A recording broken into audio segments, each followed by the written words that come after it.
ಭಗವದ್ಗೀತೆಯಲ್ಲಿ ಕೃಷ್ಣ ಅರ್ಜುನನಿಗೆ ಒಬ್ಬ ಸಾಧಕನಾದವನು ಹೇಗೆ ದೇವರನ್ನು ಕಾಣಲಿಕ್ಕೆ ಸಾಧ್ಯ ಉಂಟು, ಇಷ್ಟಲ್ಲದೆ ದೇವತೆಗಳು, ಋಷಿಗಳು ಮುಂತಾದಂತಹ ಯಾರು ಮಹಾತ್ಮರಿದ್ದಾರೆ ಅವರು ದೇವರನ್ನು ಯಾವ ರೀತಿ ಕಾಣುತ್ತಾರೆ, ಮನುಷ್ಯನಾದವನು ಮನುಷ್ಯರಲ್ಲಿ ಉತ್ತಮನಾದವನು ಯಾವ ರೀತಿ ದೇವರನ್ನು ಕಾಣಬಹುದು, ಇದನ್ನೆಲ್ಲ ತಾನು ತಿಳಿಸ್ಕೊಂಡು ಹೋದ.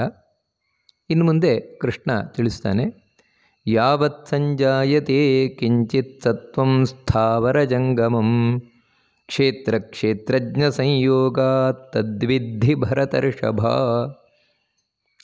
ಧೃತರಾಷ್ಟ್ರನನ್ನು ಅರ್ಜುನನನ್ನು ಮತ್ತೆ ಕರೆದು ಭರತರ್ಷಭ, ಭರತವಂಶದಲ್ಲಿ ಬಂದಂತಹ ಶ್ರೇಷ್ಠನಾದವನೇ ಅಂತ ಹೇಳಿ ಕರಿತಾ ಇದ್ದಾನೆ. ಯಾಕೆ ಅಂತ ಹೇಳಿದರೆ, ಯಾವುದೇ ಒಂದು ಕುಲದಲ್ಲಿ ಶ್ರೇಷ್ಠರಾದವರು ಯಾರಾಗಿರ್ತಾರೆ ಅಂತ ಹೇಳಿದರೆ ಜ್ಞಾನಿಗಳು.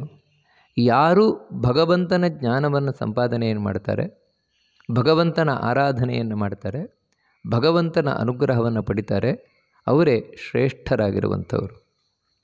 ಅದರಲ್ಲಿ ಅರ್ಜುನ ಕೃಷ್ಣನ ಅನುಗ್ರಹಕ್ಕೆ ಪಾತ್ರನಾದವನು, ಕೃಷ್ಣನ ಬಳಿಯೇ ತಾನು ಉಪದೇಶವನ್ನು ಪಡಿತಾ ಇರುವಂಥವನು. ಅದರಿಂದಾಗಿ ಭರತ ವಂಶದಲ್ಲಿ ಋಷಭ ಶ್ರೇಷ್ಠನಾಗಿರುವವನೇನಾಗಿದೆಯಾ ಅಂತ ಹೇಳ್ತಾ ಕೃಷ್ಣ ಒಂದು ಮಾತನ್ನು ತಿಳಿಸ್ತಾನೆ. ಮನುಷ್ಯ ಒಂದು ವಿಷಯವನ್ನು ಸ್ಪಷ್ಟವಾಗಿ ಅರ್ಥ ಮಾಡ್ಕೊಳ್ಬೇಕಾದದ್ದು ಏನಂತ ಹೇಳಿದರೆ, ಯಾವತ್ತು ಸಂಜಾಯತೆ ಕಿಂಚಿತ್ ಸತ್ವಂ ಸ್ಥಾವರ ಜಂಗಮಂ, ಈ ಜಗತ್ತಿನಲ್ಲಿ ಯಾವುದೇ ಒಂದು ಸ್ಥಾವರ ಜಂಗಮಂ ಸತ್ವಂ, ಯಾವುದೇ ಒಂದು ಚಲಿಸದ ವಸ್ತು ಇರಬಹುದು. ಸ್ಥಾವರ ಅಂತ ಹೇಳಿದರೆ ಚಲಿಸದ ವಸ್ತು, ಜಂಗಮ ಅಂದರೆ ಚಲಿಸುವ ವಸ್ತು, ಯಾವುದೇ ಒಂದು ಇರಬಹುದು. ಈ ಯಾವುದೇ ಒಂದು ವಸ್ತುವು ಇಲ್ಲಿ ಸಂಜಾಯತೆ ಹುಡ್ತಾ ಇದೆ ಅಂತ ಹೇಳಿದರೆ ಅದು ಹೇಗೆ ಉಂಟಾಗ್ತಾ ಇದೆ ಅಂತ ಹೇಳಿದರೆ ಕೇವಲ ಪ್ರಕೃತಿಯಿಂದಷ್ಟೇ ಅಲ್ಲ, ಮತ್ತು ಪುರುಷನಿಂದ. ಪುರುಷ ಅಂತ ಹೇಳಿದರೆ ನಾರಾಯಣ, ಪ್ರಕೃತಿ ಅಂತ ಹೇಳಿದರೆ ಲಕ್ಷ್ಮಿ. ಅವರನ್ನೇ ಇಲ್ಲಿ ಕೃಷ್ಣ ಹೇಳ್ತಾ ಇದ್ದಾನೆ ಕ್ಷೇತ್ರ ಕ್ಷೇತ್ರಜ್ಞ ಅಂತ. ಕ್ಷೇತ್ರ ಅಂತ ಹೇಳಿದರೆ ಲಕ್ಷ್ಮಿಯ ಸ್ಥಾನ, ಅಂದರೆ ಪ್ರಕೃತಿಯ ನಾನಾ ವಿಭಾಗಗಳು, ಅದನ್ನು ಕ್ಷೇತ್ರ ಅಂತ ಹಿಂದೆಯೇ ಕೃಷ್ಣ ಕರ್ಕೊಂಡು ಹೋದ. ಪಂಚಭೂತಗಳಿರಬಹುದು, ಮನಸ್ಸು, ಅಹಂಕಾರ, ಬುದ್ಧಿ ಎಲ್ಲವೂ ಕೂಡ ಈ ಜಗತ್ತಿನಲ್ಲಿ ನಾವು ಏನೇ ನೋಡ್ತಾ ಇದ್ದೇವೆ ಎಲ್ಲವೂ ಕ್ಷೇತ್ರವೇ. ಕಾರಣ ಏನು ಅಂತ ಹೇಳಿದರೆ ದೇವರು ನೆಲೆಸಲಿಕ್ಕೆ ಯೋಗ್ಯವಾದ ಸ್ಥಳಗಳು, ಅದೆಲ್ಲೇ ಅದು ಅಂದರೆ ಪ್ರಕೃತಿಯೇ. ನಂತರ ಕ್ಷೇತ್ರಜ್ಞ ಅಂತ ಹೇಳಿದರೆ ಆ ಪ್ರಕೃತಿಯನ್ನು ಚೆನ್ನಾಗಿ ಬಲ್ಲವನು, ಅವನು ಕ್ಷೇತ್ರಜ್ಞ, ಅದೇ ಭಗವಂತ.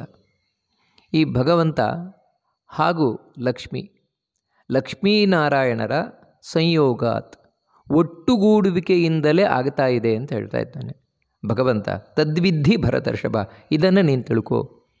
ಕ್ಷೇತ್ರಜ್ಞರ ಸಂಯೋಗದಿಂದಲೇ ಉಂಟಾಗ್ತಾ ಇದೆ ಹೊರತು ಯಾವುದೂ ತನ್ನಷ್ಟಕ್ಕೆ ಆಗ್ತಾ ಇಲ್ಲ. ಲಕ್ಷ್ಮೀನಾರಾಯಣರ ಒಟ್ಟುಗೂಡುವಿಕೆಯಿಂದಲೇ ಆಗ್ತಾ ಇದೆ ಹೊರತು ಯಾವುದೂ ತನ್ನಷ್ಟಕ್ಕಾಗ್ತಾ ಇಲ್ಲ. ಅಷ್ಟು ಮಾತ್ರ ಅಲ್ಲ, ಬೇರೆ ಯಾರಿಂದಲೂ ಸ್ವತಂತ್ರವಾಗಿ ಆಗ್ತಾ ಇಲ್ಲ. ಯಾವುದೇ ಒಂದು ವಸ್ತು ಇಲ್ಲಿ ಸೃಷ್ಟಿಯಾಗ್ತಾ ಇದೆ ಅಂತ ಹೇಳಿದರೆ ಅರ್ಥ ಏನು? ಇವಾಗ ಒಂದು ಮಗು ಸೃಷ್ಟಿಯಾಯಿತು ಅಂತ ಹೇಳಿದ್ರೆ ಅರ್ಥ ಏನು? ಅದೇ ಕ್ಷೇತ್ರಜ್ಞ ಸಂಯೋಗಾತ್ ಅಂತ ಹೇಳಿದರೆ, ನಾರಾಯಣ ತಂದೆಯಲ್ಲಿ ಬಂದು ಕೂರುತ್ತಾನೆ, ಲಕ್ಷ್ಮಿ ತಾಯಿಯಲ್ಲಿ ಬಂದು ಕೂರುತ್ತಾಳೆ. ಹೀಗೆ ಲಕ್ಷ್ಮೀನಾರಾಯಣರು ಪತಿ ಪತ್ನಿಯರ ಒಳಗೆ ಕೂತುಕೊಳ್ಳುವುದರಿಂದಾಗಿ ಆ ಪತಿ ಪತ್ನಿಯರ ಸಮಾಗಮ, ಒಟ್ಟುಗೂಡುವಿಕೆ ಅಂತ ಹೇಳಿದರೆ ಅವರೊಳಗಿರುವ ಲಕ್ಷ್ಮೀನಾರಾಯಣರ ಒಟ್ಟುಗೂಡುವಿಕೆ. ಅದರಿಂದಾಗಿಯೇ ಅವಳು ಗರ್ಭವತಿಯಾಗ್ತಾಳೆ. ಗರ್ಭವತಿಯಾಗುವುದು ಅಂತ ಹೇಳಿದರೆ ಮತ್ತೇನು ಅಂತ ಹೇಳಿದರೆ, ಯಾವುದೋ ಒಂದು ಜೀವ ತನ್ನ ಪಾಪ ಪುಣ್ಯಗಳನ್ನು ಅನುಭವಿಸಲಿಕ್ಕೋಸ್ಕರ ಅಪ್ಪನ ಒಳಗೆ ಸೇರಿಕೊಂಡು ಮೊದಲು ಅಪ್ಪನ ವೀರ್ಯದ ಮೂಲಕ ಅಮ್ಮನ ಗರ್ಭವನ್ನು ಸೇರಿಕೊಳ್ತದೆ. ಆ ಜೀವಕ್ಕೆ ನಂತರ ದೇಹ ಬರಬೇಕು. ನಾವು ಯಾವ ಒಂದು ದೇಹವನ್ನು ನೋಡುತ್ತೇವೆ, ಮಗು ಹುಟ್ಟಬೇಕಾದ್ರೂ ಒಂದು ದೇಹ, ಆ ದೇಹ ಬರ್ತದೆ. ಈ ದೇಹ ಪ್ರಕೃತಿಯಿಂದ ನಿರ್ಮಿತವಾದದ್ದು. ಇದು ಪ್ರಕೃತಿಯಿಂದ ನಿರ್ಮಿತವಾದಂತಹ ದೇಹ. ಇದು ಪಂಚಭೂತಗಳು, ಮಣ್ಣು, ನೀರು, ಬೆಂಕಿ, ಗಾಳಿ, ಆಕಾಶ, ಮನಸ್ಸು, ಬುದ್ಧಿ, ಅಹಂಕಾರ, ಚಿತ್ತ, ಚೇತನ ಇವೆಲ್ಲ ಆ ದೇಹದಲ್ಲಿದೆ. ಇದು ಪ್ರಕೃತಿ. ಆ ಪ್ರಕೃತಿ ಅನ್ನುವಂಥದ್ದು ಜಡವಾದದ್ದನ್ನು ನಿಯಂತ್ರಣ ಮಾಡಲಿಕ್ಕೆ ಒಂದು ಚೇತನ ಬೇಕೇ ಬೇಕು. ಯಾವ ರೀತಿ ಬಸ್ ಅನ್ನುವಂಥ ಒಂದು ಜಡವಾದ ವಸ್ತುವನ್ನು ಚಾಲನೆಯನ್ನು ಮಾಡಲಿಕ್ಕೆ, ನಿಯಂತ್ರಣವನ್ನು ಮಾಡಲಿಕ್ಕೆ ಒಬ್ಬ ಡ್ರೈವರ್ ಬೇಕೇ ಬೇಕು. ಆ ರೀತಿ ಈ ಜಡವಾದ ಪ್ರಕೃತಿಯನ್ನು ನಿಯಂತ್ರಣ ಮಾಡುವವಳು ಯಾರು ಅಂತೇಳಿದರೆ ಮಹಾಲಕ್ಷ್ಮಿ, ಅವಳಿದ್ದಾಳೆ. ಆದರೆ ಬರೀ ಮಹಾಲಕ್ಷ್ಮಿ ಮಾತ್ರ ಅಲ್ಲ, ಮತ್ತು ಒಳಗೆ ಪುರುಷನಾದಂತಹ ಭಗವಂತ ಇದ್ದಾನೆ. ಮುಖ್ಯವಾಗಿ ಅಲ್ಲಿಯೂ ಕೂಡ ಅಂದರೆ ನೋಡಿ, ಪತಿ ಪತ್ನಿಯರ ಒಳಗೆ ಪ್ರಕೃತಿ ಹಾಗೂ ಪುರುಷ. ಪ್ರಕೃತಿ ಅಂತ ಹೇಳಿದರೆ ಲಕ್ಷ್ಮಿ, ಪುರುಷ ಅಂತ ಹೇಳಿದರೆ ನಾರಾಯಣ. ಇವರಿಬ್ಬರು ಸೇರಿದ್ದರಿಂದಾಗಿ ಆ ಒಂದು ಮಗು ಗರ್ಭವನ್ನು ಸೇರಿತು. ಮತ್ತು ಆ ಮಗುವಿನ ಒಳಗೆ ಆ ದೇಹ ಸೃಷ್ಟಿಯಾಯಿತು. ಆ ಶ್ರೇಹ ಅದು ಪ್ರಕೃತಿಯಿಂದಾಗಿ. ಅದರೊಳಗೆ ಭಗವಂತ ಬಂದು ಕೂತ, ಅದಕ್ಕೆ ಜೀವ ಬಂತು. ಜೀವ ಬಂತು ಅಂತ ಹೇಳಿದರೆ ಅದು ಒಳಗಿನಿಂದ ಚಟುವಟಿಕೆಯನ್ನು ನಡೆಸ್ತದೆ ಅಂತ ಹೇಳಿದರೆ ಅದು ಕೈಕಾಲನ್ನು ಆಡಿಸ್ತದೆ, ನಂತರ ಆಹಾರ ಸ್ವೀಕಾರ ಮಾಡುತ್ತದೆ. ಬದುಕಿದೆ ಅಂತ ಹೇಳಿದರೆ ಅದು ನಾರಾಯಣನಿಂದ. ಅಂದರೆ ಬದುಕುವುದು ಭಗವಂತನಿಂದ, ಪಡೆಯುವುದು ಲಕ್ಷ್ಮಿಯಿಂದ. ಅದಕ್ಕಾಗಿಯೇ ನಾಳೆ ಒಂದು ದಿನ ಅವನು ಸತ್ತೋಗ್ತಾನೆ. ಸತ್ತೋಗೋದು ಅಂತೇಳಿದರೆ ಪ್ರಕೃತಿ ಪುರುಷರು ಬೇರೆ ಆಗೋದು. ನೋಡಿ ಎಷ್ಟೇ ಪ್ರಕೃತಿ ಪುರುಷರು ಯಾವಾಗ ಬೇರೆಯಾದರೂ ಅವಾಗ ಸತ್ತೋದ ಇವನು. ಅರ್ಥಾತ್ ನೋಡಿ, ಹೆಣ ಅಲ್ಲೇ ಇದೆ. ಹೆಣ ಪ್ರಕೃತಿಯಿಂದ ನಿರ್ಮಿತವಾದದ್ದು, ಪ್ರಕೃತಿ ಇದೆ. ಆದರೆ ಸತ್ತೋಗಿದ್ದಾನೆ ಅಂತ ಹೇಳಿ ಕಾರಣ ಏನೆಂದರೆ ಒಳಗಿರುವ ದೇವರು ಹೊರಟೋಗಿದ್ದಾನೆ. ಅಂದರೆ ಪುರುಷ ಹೊರಟೋಗಿದ್ದಾನೆ, ನಾರಾಯಣ ಹೊರಟೋಗಿದ್ದಾನೆ. ಅದಕ್ಕಾಗಿ ಅದು ಬಿತ್ತು. ಅದರಿಂದಾಗಿ ನಾವು ಬದುಕಿದ್ದೇವೆ ಅಂತ ಹೇಳಿದರೆ ಅರ್ಥ ಏನೆಂದರೆ ಅದು ಪ್ರಕೃತಿ ಪುರುಷರು ಒಳಗೆ ಸೇರಿದ್ದಾರೆ. ಅದಕ್ಕಾಗಿ ನಾವು ಬದುಕಿದ್ದೇವೆ. ಪ್ರಕೃತಿ ಅಂತ ಹೇಳಿದರೆ ಲಕ್ಷ್ಮಿ, ಪುರುಷ ಅಂದರೆ ನಾರಾಯಣ. ಇದನ್ನು ನೀನು ತಿಳ್ಕೋ ಅಂತ ಹೇಳ್ತಾ ಇದ್ದಾನೆ ಬಹಳ ಸ್ಪಷ್ಟವಾಗಿ. ಯಾಕಂದರೆ ಈ ಜ್ಞಾನ ಬಹಳ ಮುಖ್ಯವಾದಂತಹ ಜ್ಞಾನ. ಲಕ್ಷ್ಮೀನಾರಾಯಣರು ಒಟ್ಟಿಗಿದ್ದಾಗಲೇ ನಮ್ಮ ಬದುಕು. ಲಕ್ಷ್ಮೀನಾರಾಯಣರು ಒಟ್ಟು ಸೇರುವುದರಿಂದಲೇ ನಮಗೆ ಈ ಜೀವನ, ಈ ದೇಹ. ನಮಗೆ ಅಂತ ಮಾತ್ರ ಅಲ್ಲ, ಪ್ರತಿಯೊಂದು ವಸ್ತುವಿಗೂ ಕೂಡ. ಅದರೊಳಗೆ ಲಕ್ಷ್ಮೀನಾರಾಯಣರ ಸಂಯೋಗ, ಒಟ್ಟುಗೂಡುವಿಕೆ ಬೇಕೇ ಬೇಕು ಪ್ರತಿಯೊಂದರ ಒಳಗೂ ಕೂಡ. ಇವಾಗ ಒಂದು ಕಲ್ಲಿರಬಹುದು, ಕಲ್ಲಿನಲ್ಲಿಯೂ ಕೂಡ ಲಕ್ಷ್ಮೀನಾರಾಯಣರಿದ್ದಾರೆ. ಆ ಕಲ್ಲು ಅನ್ನುವಂಥದ್ದು ಒಂದು ಜಡ ವಸ್ತು, ಪ್ರಕೃತಿಗೆ ಸೇರಿದ ವಸ್ತು. ಅದು ಪ್ರಕೃತಿಯಿಂದ ನಿರ್ಮಿತವಾದ ವಸ್ತು, ನೇಚರ್ ಅಂತ ನಾವು ಕರಿತೇವೆ. ಆದರೆ ಆ ಕಲ್ಲಿನ ಒಳಗೂ ಕೂಡ, ಆ ಪ್ರಕೃತಿಯ ಒಳಗೂ ಕೂಡ ಲಕ್ಷ್ಮಿ ಆ ಪ್ರಕೃತಿಯನ್ನು, ಆ ಕಲ್ಲನ್ನು ನಿಯಂತ್ರಣ ಮಾಡ್ತಾ ಕೂತಿದ್ದಾಳೆ. ಬರೀ ಲಕ್ಷ್ಮಿ ಮಾತ್ರ ಅಲ್ಲ, ಮತ್ತು ಒಳಗೆ ನಾರಾಯಣನೂ ಇದ್ದಾನೆ. ಈ ರೀತಿ ಲಕ್ಷ್ಮೀನಾರಾಯಣರಿಬ್ಬರು ಆ ಕಲ್ಲಿನೊಳಗೂ ಇದ್ದಾರೆ. ಈ ಕಾರಣದಿಂದಲೇ ದೇವರು ಎಲ್ಲ ಕಡೆ ಇದ್ದಾನೆಂತ ನಾವು ಹೇಳುವಂಥದ್ದು. ಹಾಗೆ ಲಕ್ಷ್ಮೀ ನಾರಾಯಣ ಎಲ್ಲೆಲ್ಲಿದ್ದಾನೆ, ಲಕ್ಷ್ಮಿ ಎಲ್ಲ ಕಡೆಯೂ ಇದ್ದಾನೆ. ಇದೆ ನಿನಗಿಂತ ಕುಂದೇನು ನಮ್ಮಮ್ಮ ಜಯಲಕ್ಷ್ಮಿ ಅಂತ ಕನಕದಾಸರು ಇದನ್ನೇ ಹೇಳೋದು ಕೂಡ ಉಂಟು. ಹಾಗೆ ಅವರಿಬ್ಬರ ಸಂಯೋಗದಿಂದ ಅನ್ನುವುದನ್ನು ತಿಳ್ಕೋ. ಹೌದು, ಇದನ್ನು ತಿಳ್ಕೊಂಡಿದ್ದರಿಂದ ನಮಗೇನ್ರಿ ಲಾಭ ಆಯಿತು ಅಂತ ಹೇಳಿದರೆ, ಅದಕ್ಕಾಗಿಯೇ ನಿಜವಾಗಿ ಜಗತ್ತಿನ ಮಾತಾಪಿತೃಗಳು ಯಾರು ಅಂತ ಹೇಳಿದರೆ ಲಕ್ಷ್ಮೀನಾರಾಯಣರೇ. ತ್ವಮೇವ ಮಾತಾಚ ಪಿತಾ ತ್ವಮೇವ ಅಂತ ಭಗವಂತನಿಗೆ ಹೇಳ್ತೇನೆ. ಹೌದು, ಭಗವಂತ ತಂದೆ ತಾಯಿ ಸ್ಥಾನದಲ್ಲಿದ್ದಾಳೆ. ಇನ್ನೊಂದು ರೀತಿಯಿಂದ ನೋಡಿದರೆ ತಾಯಿಯ ಸ್ಥಾನದಲ್ಲಿರುವವಳು ಯಾರು ಅಂದರೆ ಲಕ್ಷ್ಮಿ, ತಂದೆಯ ಸ್ಥಾನದಲ್ಲಿರುವವನು ಭಗವಂತ. ಅದಕ್ಕಾಗಿಯೇ ನಿಜವಾದ ತಂದೆ ತಾಯಂದಿರು ಜಗತ್ತಿನ, ಅದಕ್ಕೆ ಮುಖ್ಯವಾಗಿ ಆರಾಧನೆ ಮಾಡಬೇಕಾದದ್ದು ಅವರನ್ನೇ. ಅವರ ನಂತರ ಉಳಿದವರ ತಂದೆ ತಾಯಿಗಳ ನಂತರ ಬರ್ತಾರೆ ಹೋಗ್ತಾರೆ. ಯಾರಿಂದ ಹೇಳಿದರೆ, ಇವಾಗ ಈ ನಾರಾಯಣನಿಂದ ಲಕ್ಷ್ಮಿಯ ಮೂಲಕ ಚತುರ್ಮುಖ ಬ್ರಹ್ಮದೇವರು ಸೃಷ್ಟಿಯಾದರು.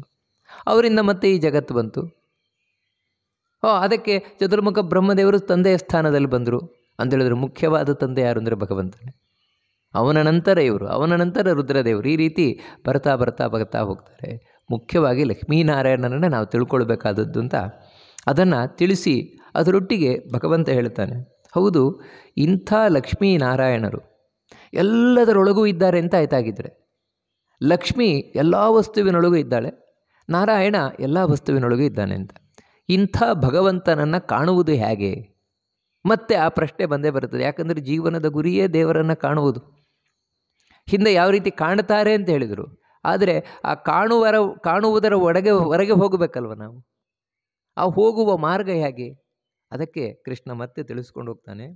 ಸಮಂ ಸರ್ವೇಷು ಭೂತೇಷು ತಿಷ್ಠಂತಂ ಪರಮೇಶ್ವರಂ ವಿನಶ್ಯಸ್ವ ವಿನಶ್ಯಂತಂ ಯಃ ಪಶ್ಯತಿ ಸ ಪಶ್ಯತಿ. ನಿಜವಾಗಲೂ ದೇವರನ್ನು ನಾವು ಕಾಣಬೇಕು ಅಂತೇಳಿದರೆ ಅದೇ ಹಿಂದೆಯೇ ನಾವು ಹೇಳಿದಾಗೆ ಒಳಗಣ್ಣಿನಿಂದ ಕಾಣಬೇಕು, ಒಳಗಿನಿಂದ ದೇವರನ್ನು ಕಾಣಬೇಕು. ಒಳಗಿನಿಂದ ದೇವರನ್ನು ಕಾಣಬೇಕು ಅಂತ ಹೇಳಿದರೆ ಆ ಒಳಗಿನ ಕಣ್ಣು ಯಾವುದು ಅಂದರೆ ಅದು ಜ್ಞಾನದ ಕಣ್ಣು. ಜ್ಞಾನದ ಕಣ್ಣು ತೆಗಿಬೇಕು. ಈ ಜಡ ಕಣ್ಣನ್ನು ಮುಚ್ಚಬೇಕು. ಈ ಹೊರಗಿನ ಜಡವಾದ ಕಣ್ಣು ಇದು ಅಜ್ಞಾನದಿಂದ ಕೂಡಿದ್ದನ್ನು ಮಾತ್ರ ನೋಡುತ್ತದೆ. ಆದರೆ ಜ್ಞಾನ ಸಹಿತವಾದದ್ದು ನೋಡಬೇಕು ಅಂದರೆ ಒಳಗಿನ ಜ್ಞಾನದ ಕಣ್ಣು. ಏನು ಜ್ಞಾನದ ಕಣ್ಣು ಅಂತೇಳಿದರೆ, ಜ್ಞಾನ ಬರಬೇಕು, ದೇವರ ಬಗ್ಗೆ ತಿಳ್ಕೊಳ್ಬೇಕು. ಹೇಗೆ ತಿಳ್ಕೊಳ್ಬೇಕು ಅದನ್ನು ಹೇಳ್ತಾನೆ. ಸಮಂ ಸರ್ವೇಷು ಭೂತೇಷು ತಿಷ್ಠಂತಂ ಪರಮೇಶ್ವರಂ. ದೇವರು ಎಲ್ಲ ಕಡೆಯೂ ಇದ್ದಾನೆ ಅನ್ನುವುದನ್ನು ಹಿಂದಿನ ಶ್ಲೋಕದಲ್ಲಿ ತಿಳ್ಕೊಂಡು, ಹೇಗಿದ್ದಾನೆ ದೇವರು, ಎಲ್ಲ ವಸ್ತುವಿನ ಒಳಗೂ ಹೇಗಿದ್ದಾನೆ ದೇವರು, ಅದನ್ನು ತಿಳ್ಕೊಳ್ಬೇಕಾದದ್ದು ಬಹಳ ಮುಖ್ಯ. ಯಾಕಂದರೆ ವಸ್ತುವಿನಲ್ಲಾಗಬೇಕಾದರೆ ಒಂದು ವಸ್ತು ಸಣ್ಣ ವಸ್ತು, ಇನ್ನೊಂದು ವಸ್ತು ದೊಡ್ಡ ವಸ್ತು, ಒಂದು ವಸ್ತು ಶ್ರೇಷ್ಠವಾದ ವಸ್ತು, ಇನ್ನೊಂದು ವಸ್ತು ಕನಿಷ್ಠವಾದ ವಸ್ತು. ಈ ರೀತಿ ನಾವು ನೋಡ್ತೇವೆ. ಕೆಲವಂತೂ ತುಂಬ ಗಲೀಜಾದ ವಸ್ತು, ಆ ವಸ್ತುವಿನ ಹತ್ತಿರ ಹೋಗಲಿಕ್ಕೆ ನಮಗೆ ಒಂದು ರೀತಿ ಹೇಸಿಗೆ ಆಗ್ತದೆ, ಗಲೀಜಾಗ್ತದೆ. ಅದರ ವಾಸನೆ, ದುರ್ವಾಸನೆ ಸಹಿಸಿಕೊಳ್ಳಿಕ್ಕಾಗೋದಿಲ್ಲ. ಇಂಥದ್ದೆಲ್ಲ ಇರ್ತದೆ. ಇನ್ನು ಕೆಲವು ತುಂಬ ಪರಿಮಳ ಭರಿತವಾದ, ತುಂಬ ಚಂದವಾದ ವಸ್ತು. ಈ ರೀತಿ ಜಗತ್ತಿನಲ್ಲಿ ನಾನಾ ವಿಧವಾದ ವಸ್ತುಗಳನ್ನು ನೋಡ್ತೇವೆ. ಇದರೊಳಗೆಲ್ಲ ದೇವರಿದ್ದಾನೆ ಅಂತ ಹೇಳಿದರೆ, ಇವಾಗ ಒಂದು ಗಲೀಜಾದಂತಹ ವಸ್ತು ಇದೆ, ಮಲ. ಅದರೊಳಗೆ ದೇವರಿದ್ದಾನೆ. ಮಲದೊಳಗೆ ದೇವರಿದ್ದಾನೆ. ಅಲ್ರಿ, ಆ ಗಲೀಜಾದ ವಸ್ತುವಿನಲ್ಲಿ ದೇವರು ಹೇಗಿರ್ತಾನೆ? ಅವನು ಗಲೀಜಾಗಲೇಬೇಕು ತಾನೆ. ಎಲ್ಲಿವರೆಗೆ ಅಂತೇಳಿದರೆ, ಆ ಮಲದ ಬಳಿ ನಾವು ಹೋಗಿ 5 ನಿಮಿಷ ನಿಂತ್ಕೊಂಡು ಅಂತ ಹೇಳಿದರೆ ಅಲ್ಲಿಂದ ವಾಪಸ್ ಬರಬೇಕಾದ್ರೆ ನಮ್ಮ ಮೈಯು ವಾಸನೆ ಬರ್ತಾ ಇರ್ತದೆ, ಗಬ್ಬು ವಾಸನೆ ಬರ್ತಾ ಇರ್ತದೆ. ಹಾಗಿರಬೇಕಾದ್ರೆ ಅದರೊಳಗೆ ದೇವರಿದ್ದಾನೆ ಅಂತ ಹೇಳಿದರೆ ಅವನು ಗಬ್ಬು ನಾತ ಬರದೇ ಇರ್ತಾನೆ. ದೇವನು ಬರಲೇಬೇಕಲ್ವಾ ಸಹಜವಾಗಿ. ಅದೇ ರೀತಿ ಇನ್ನೊಂದು ತುಂಬ ಗಲೀಜಾಗಿ ಮೈಯೆಲ್ಲ ಕೊಳೆತು ನಾರ್ತಾ ಇರುವಂತಹ ವಸ್ತು ಇದೆ. ಅದರೊಳಗೆ ದೇವರಿದ್ದಾನೆ ಇಲ್ವೋ? ಕೊಳೆತು ನಾರ್ತಾ ಇರುವ ವಸ್ತುವಿನೊಳಗೆ ಅಲ್ಲ ಇದ್ದಾನೆ ಅಂತ ನೀವು ಹೇಳಿದರೆ, ಹಾಗಿದ್ರೆ ದೇವರು ಕೊಳೆತು ನಾರ್ತಾ ಇರಬೇಕಲ್ವ, ಅದರೊಳಗೆ ಕೂತಿರುವ ದೇವರು. ಹೀಗೆ ಪ್ರಶ್ನೆ ಬಂದೇ ಬರುತ್ತದೆ. ಅದಕ್ಕೆ ದೇವರ ಬಗ್ಗೆ ಸರಿಯಾದ ಜ್ಞಾನ ಬೇಕು. ಭಗವಂತ ಎಲ್ಲ ಕಡೆಯೂ ಕೂಡ ಯಾವ ರೀತಿ ಇದ್ದಾನೆ ಅಂದರೆ, ಸಮಂ ಸರ್ವೇಷು ಭೂತೇಷು ತಿಷ್ಠಂತಂ, ಒಂದೇ ರೀತಿ ಇದ್ದಾನೆ. ದೇವರ ಇರುವಿಕೆಯಲ್ಲಿ ವ್ಯತ್ಯಾಸ ಅನ್ನೋದು ಇಲ್ಲವೇ ಇಲ್ಲ ಅಂತ ಹೇಳ್ತಾ ಇದ್ದಾನೆ. ಅದು ಕೊಳೆತ ವಸ್ತು ಇರಬಹುದು, ಅಥವಾ ಯಾವುದು ಅತ್ಯಂತ ತಾಜಾ ವಸ್ತು ಇರಬಹುದು, ಪರಿಮಳ ಭರಿತವಾದ ವಸ್ತು ಇರಬಹುದು, ತುಂಬ ವಾಸನೆಯಿಂದ ದುರ್ವಾಸನೆಯಿಂದ ಕೂಡಿದ ವಸ್ತು ಇರ್ಬೋದು. ಎರಡರಲ್ಲೂ ಕೂಡ ದೇವರಿದ್ದೇ ಇದ್ದಾನೆ. ಹೇಗಿದ್ದಾನೆ? ಒಂದೇ ರೀತಿ ಇದ್ದಾನೆ. ಅಲ್ರಿ, ಇವಾಗ ಆ ಗಲೀಜಾದ ವಸ್ತುವಿನೊಳಗೆ ದೇವರು ಗಲೀಜಲ್ವಾ? ಅಲ್ಲ, ಅದನ್ನೇ ಹೇಳ್ತಾ ಇರೋದು. ಅದಕ್ಕೆ ಅವನನ್ನು ದೇವರು ಅಂತ ಕರೆಯುವಂಥದ್ದು. ಗಲೀಜಾದ ವಸ್ತುವಿನ ಒಳಗೂ ದೇವರು ಗಲೀಜಲ್ಲ, ಪರಿಮಳ ಭರಿತವಾಗಿದ್ದಾನೆ, ತುಂಬ ಪರಿಮಳ ಭರಿತವಾಗಿದ್ದಾನೆ ದೇವರು. ಮತ್ತು ಅವನು ಕೊಳಕಲ್ಲ, ಕೊಳಕಾದ ವಸ್ತುವಿನ ಒಳಗಿರುವ ದೇವರು ಕೊಳಕಲ್ಲ, ಮತ್ತು ಅವನು ಪರಮ ಪವಿತ್ರ. ಯಾವುದು ಅತ್ಯಂತ ನೀಚವಾದ ವಸ್ತು ಇದೆ, ಆ ನೀಚವಾದ ವಸ್ತುವಿನ ಒಳಗೂ ಇರುವ ದೇವರು ಅವನು ಅತ್ಯಂತ ಶ್ರೇಷ್ಠ. ಅಂದರೆ ಈ ವಸ್ತುವಿನ ಯಾವ ದೋಷಗಳು ಕೂಡ ದೇವರಿಗೆ ತಾಗುವುದಿಲ್ಲ. ಅವನು ದೇವರು ಯಾವ ರೀತಿ ಇರುವುದು ಅಂತ ಹೇಳಿದ್ರೆ, ಪದ್ಮಪತ್ರದ ಮೇಲೆ ಇರುವ ನೀರಿನ ಹನಿಯಂತೆ. ಕಮಲದ ಎಲೆಯ ಮೇಲೆ ನೀರು ಹನಿ ಹಾಕಿದರೆ ಅದು ಕಮಲದ ಎಲೆಗೆ ಅಂಟುಕೊಳ್ಳುವುದೇ ಇಲ್ಲ. ಅದು ಎಲೆ ಮೇಲೆ ಇರ್ತದೆ, ಆದರೆ ಎಲೆಗೆ ಅಂಟುಕೊಳ್ಳುವುದಿಲ್ಲ. ಹಾಗೆ ಭಗವಂತ ಇರುವಂಥದ್ದು. ಅವನು ಯಾವುದೇ ವಸ್ತುವಿನಲ್ಲಿದ್ದರೂ ಕೂಡ ಆ ವಸ್ತುಗಳ ಗುಣ ದೋಷಗಳು ದೇವರಿಗೆ ಅಂಟುಕೊಳ್ಳೋದೇ ಇಲ್ಲ. ದೇವರು ಬೇರೆಯಾಗೇ ಇರ್ತಾನೆ ಪ್ರತಿಯೊಂದು ಕಡೆಯೂ ಕೂಡ. ಹೇಗಿರ್ತಾನೆ ಅಂದರೆ ನಿರ್ದೋಷನಾಗಿ ಗುಣಪೂರ್ಣನಾಗಿ. ಎಲ್ಲಿಯೂ ಯಾವುದೇ ದೋಷವೂ ದೇವರಿಗೆ ಅಂಟುವುದಿಲ್ಲ. ಮತ್ತು ಎಲ್ಲ ಕಡೆ ಇದ್ದರೂ ಕೂಡ ಎಲ್ಲ ಒಳ್ಳೆ ಗುಣದಿಂದ ಕೂಡಿದವನಾಗೇ ದೇವರಿರುವಂಥದ್ದು. ಇವಾಗ ಒಂದು ನಾಯಿಯ ಒಳಗೆ ದೇವರು ಕೂತ್ಕೊಂಡಿದ್ದಾನೆ. ಆ ನಾಯಿ ಮಲವನ್ನು ತಿಂತದೆ. ಈ ದೋಷ ದೇವರಿಗೆ ಬರ್ತದಾ? ಯಾಕಂತ ಹೇಳಿದ್ರೆ ನಾಯಿ ಒಳಗೆ ಕೂತಿದ್ದಾನೆ ದೇವರು ಅಂತ ಹೇಳಿದರೆ, ಇವಾಗ ನಾಯಿ ಮಲವನ್ನು ತಿಂತದೆ, ಗಲೀಜನ್ನು ತಿಂತದೆ ಅಂತ ಹೇಳಿದರೆ ದೇವರು ಒಳಗೆ ಕೂತೊಂದು ತಿನ್ನಲೇಬೇಕಲ್ವ, ಆ ಮಲವನ್ನು ತಿನ್ನಲೇಬೇಕಲ್ವ. ಅದಕ್ಕಾಗಿ ದೇವರು ಗಲೀಜಾಗಲಿಲ್ವಾ ಅನ್ನುವಂತಹ ಒಂದು ಪ್ರಶ್ನೆ ಬರ್ಬೋದು. ಖಂಡಿತ ಇಲ್ಲ. ನೋಡಿ, ದೇವರು ಇವಾಗ ನಾಯಿ ಒಳಗೆ ಕೂತಿದ್ದಾನೆ. ಅವನು ಏನನ್ನು ಸ್ವೀಕಾರ ಮಾಡ್ತಾನೆ ಅಂತ ಹೇಳಿದರೆ, ನಾಯಿ ಸ್ವೀಕಾರ ಮಾಡಿದ ಗಲೀಜನ್ನು ಸ್ವೀಕಾರ ಮಾಡೋದಲ್ಲ, ಮತ್ತು ಆ ಮಲದ ಒಳಗೂ ದೇವರು ಕೂತಿದ್ದಾನೆ. ಹೇಗೆ? ಪರಮ ಪವಿತ್ರನಾಗಿಯೇ ಕೂತಿದ್ದಾನೆ ದೇವರು. ಅಂತಹ ಪರಮ ಪವಿತ್ರನಾಗಿ ಕೂತಿರುವ ದೇವರು ತಾನು ಆ ನಾಯಿ ಏನು ಸ್ವೀಕಾರ ಮಾಡ್ತದೆ ಅದರೊಳಗೆ ಕೂತಿರುವ ದೇವರು ಆ ರೂಪವನ್ನು ಸ್ವೀಕಾರ ಮಾಡ್ತಾನೆ. ಅಂದರೆ ಎಲ್ಲ ಕಡೆಯೂ ಶುದ್ಧವಾದದ್ದನ್ನೇ ಸ್ವೀಕಾರ ಮಾಡ್ತಾನೆ, ಬೇರೆಯದ್ದನ್ನು ಸ್ವೀಕಾರ ಮಾಡೋಲ್ಲ. ಯಾವ ರೀತಿ, ಇವಾಗ ಒಂದು ಫಿಲ್ಟ್ರ್ ಇದ್ದಾಗೆ, ಫಿಲ್ಟ್ರಿಗೆ ನೀವು ಯಾವುದೇ ಒಂದು ವಸ್ತುವನ್ನು ಹಾಕಿ ಅದು ಶುದ್ಧವಾದದ್ದನ್ನು ಮಾತ್ರ ಫಿಲ್ಟ್ರ್ ಮಾಡ್ತದೆ, ಅದಕ್ಕೆ ಅದನ್ನು ಫಿಲ್ಟರ್ ಅಂತ ಹೆಸರು. ಏನಂತ ಹೇಳಿದ್ರೆ ಯಾವುದು ಶುದ್ಧವಾದ ವಸ್ತು ಇದೆಯೋ ಅದನ್ನು ಮಾತ್ರ ಹೀರಿಕೊಳ್ತದೆ, ಯಾವುದು ಅಶುದ್ಧವಾದದ್ದೋ ಅದನ್ನು ಬಿಟ್ಟುಬಿಡ್ತದೆ. ಹೀಗೆ ಇಲ್ಲಿರುವ ಒಂದು ಫಿಲ್ಟ್ರಿಗೆ ಈ ಶಕ್ತಿ ಇದೆಯಂತೆ, ದೇವರಿಗೆ ಆ ಶಕ್ತಿ ಇದ್ದೇ ಇರ್ತದೆ. ಯಾಕಂದರೆ ಆ ಫಿಲ್ಟ್ರಿಗೆ ಆ ಶಕ್ತಿ ಕೊಟ್ಟವನೇ ಅವನು. ಆ ಕಾರಣದಿಂದಾಗಿ ಭಗವಂತ ಎಲ್ಲ ಕಡೆಯೂ ಕೂಡ ಪರಮ ಪವಿತ್ರವಾದದ್ದನ್ನೇ ಸ್ವೀಕಾರ ಮಾಡ್ತಾನೆ. ಅವನಿಗೆ ಯಾವತ್ತೂ ಗಲೀಜಂತುಡಿಲ್ಲ. ಅದಕ್ಕೆ ದೇವರ ಯಾವತ್ತೂ ಅಶುದ್ಧ, ದೇವರು ಯಾವತ್ತೂ ಗಲೀಜು. ಅದಕ್ಕೆ ನೋಡಿ, ಇವಾಗ ಕಳಪೆ ಒಂದು ನಾಯಿ ಗಲೀಜು ವಸ್ತು ಅಥವಾ ಹಂದಿ ಗಲೀಜು ವಸ್ತು ಅಂತ ನೀವು ತಿಳ್ಕೊಳ್ಬಹುದು. ಆದರೆ ಅದರೊಳಗಿರುವ ದೇವರು ಗಲೀಜಲ್ಲ, ಅವನು ಪರಮ ಪವಿತ್ರನೇ ಆಗಿರುವಂಥವನು.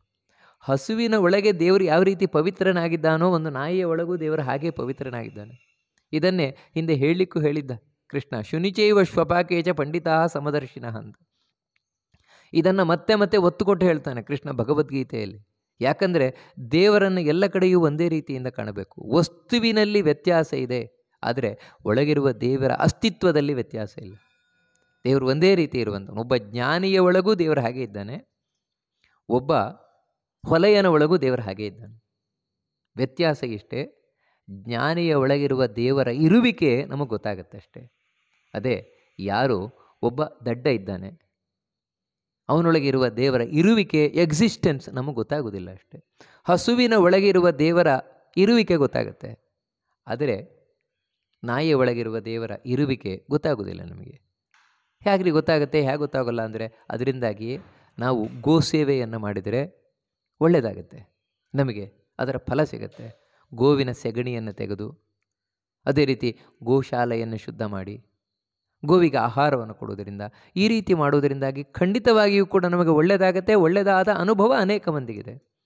ಅದೇ ನಾಯಿಯ ಮಲವನ್ನು ತೆಗೆದು ನಾಯಿಗೆ ಬೇಕಾದ ಆಹಾರವನ್ನು ಕೊಟ್ಟು ನಾಯಿ ಕೋಣೆಯನ್ನು ಶುದ್ಧ ಮಾಡುವುದರಿಂದಾಗಿ ಒಳ್ಳೆಯದಾಗೋದು ಯಾರಿಗೂ ಕಂಡಿಲ್ಲ.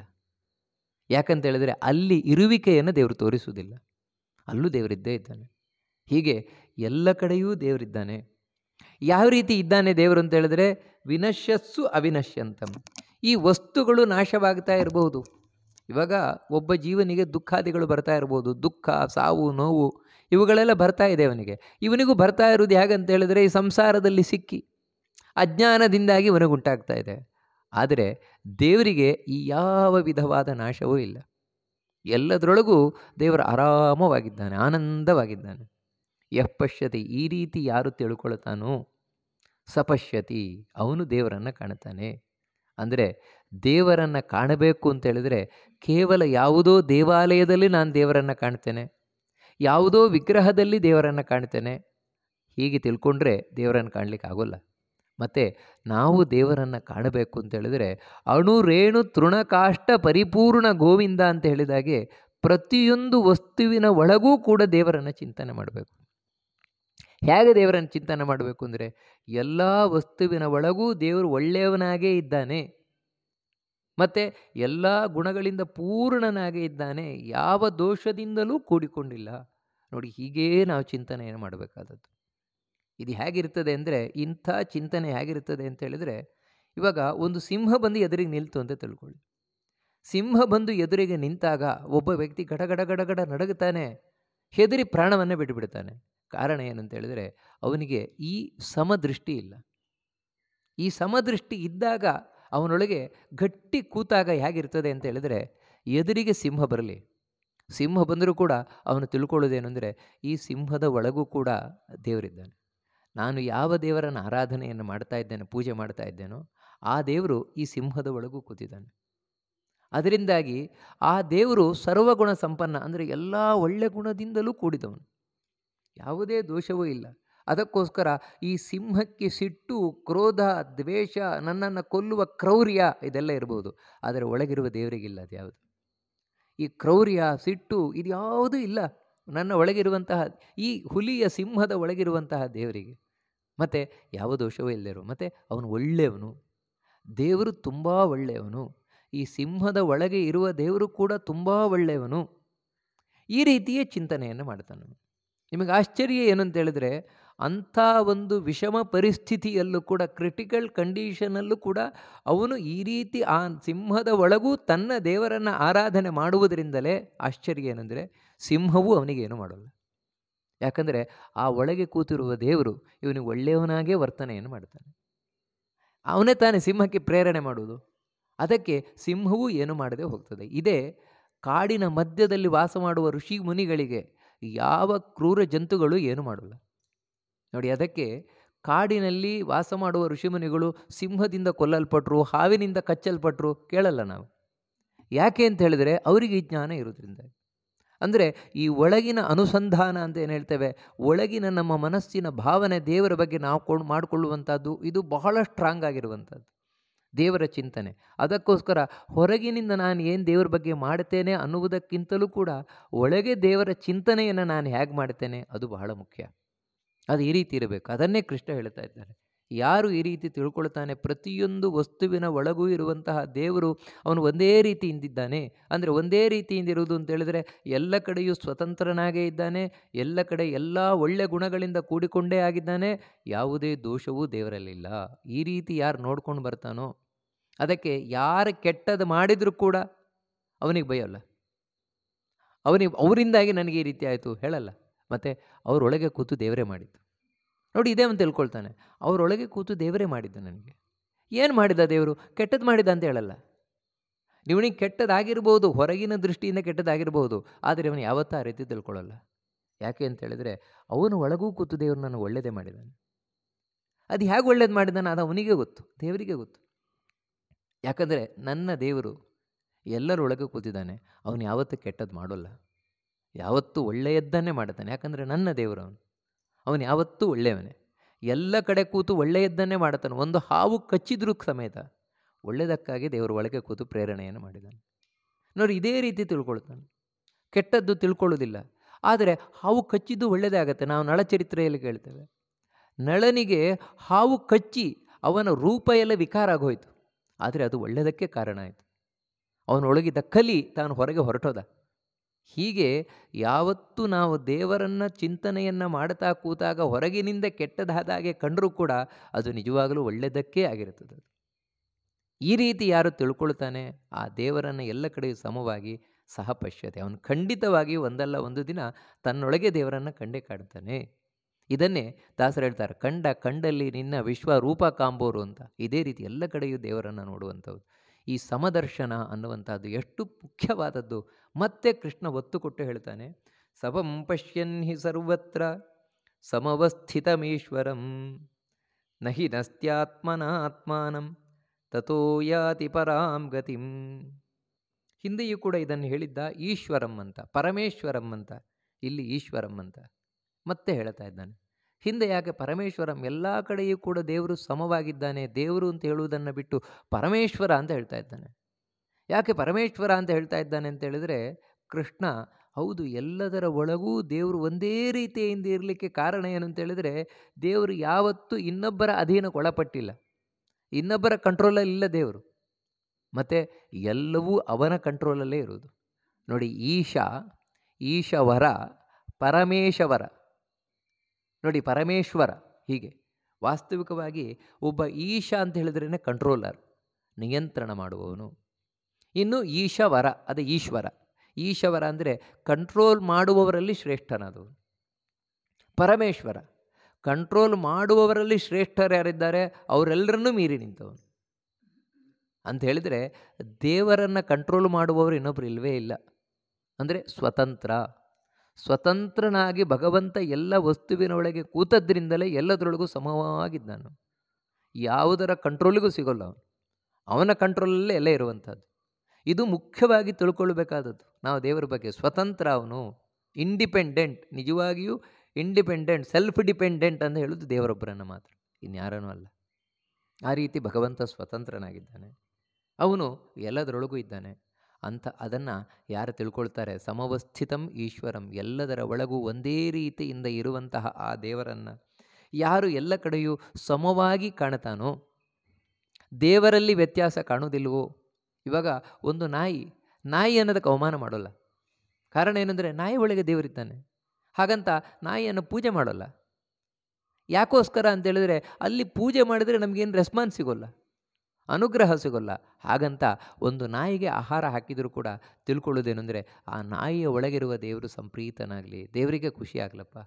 ಹಸುವಿಗೆ ಆಹಾರವನ್ನು ಹಾಕಬೇಕಾದ್ರೆ ನಾವು ಏನು ಭಾವನೆಯನ್ನು ಇಟ್ಕೊಳ್ತೇವೋ ಹಸುವಿನ ಒಳಗಿರುವಂತಹ ದೇವರು ಖುಷಿ ಪಡಲಿ ಅಂತ, ಅದೇ ರೀತಿ ಒಂದು ನಾಯಿಗೆ ಆಹಾರ ಹಾಕಬೇಕಾದ್ರೂ ಹಾಗೆ ತಿಳ್ಕೊಳ್ತಾನೆ. ಆದರೆ ಯಾಕಂದರೆ ಅದರೊಳಗೂ ದೇವರು ಕೂತಿದ್ದಾನೆ. ಆ ದೇವರಿಗೆ ನಾನು ಯಾವತ್ತೂ ಅವಮಾನ ಮಾಡಬಾರದು. ಜಡಭರತನಾಗಿ ಸಮದರ್ಶನ ಅಂದರೆ ಹೇಗೆ ರೀತಿ ಇರ್ತದೆ ಅಂದರೆ ಜಡಭರತ. ಅದಕ್ಕೆ ಜಡಭರತ ಒಂದು ನಡ್ಕೊಂಡು ಹೋದರೂ ಕೂಡ ನಮ್ಮ ಹಾಗೆ ನಡ್ಕೊಂಡು ಹೋಗ್ತಾ ಇರಲಿಲ್ಲ. ಮತ್ತು ಆ ಕಡೆ ಈ ಕಡೆ ಆ ಕಡೆ, ಯಾಕಂತ ಹೇಳಿದ್ರೆ ಕೆಳಗೆ ನೋಡಿಕೊಂಡು ಹೆಜ್ಜೆ ಇಡ್ತಾನೆ. ಕೆಳಗೆ ಒಂದು ಇರುವೆಯೂ ಇದ್ದರೆ ಆ ಇರುವೆಯನ್ನು ತುಳಿಬಾರದು, ಯಾಕಂದರೆ ಅದರೊಳಗೂ ದೇವರು ಕೂತಿದ್ದಾನಲ್ವ.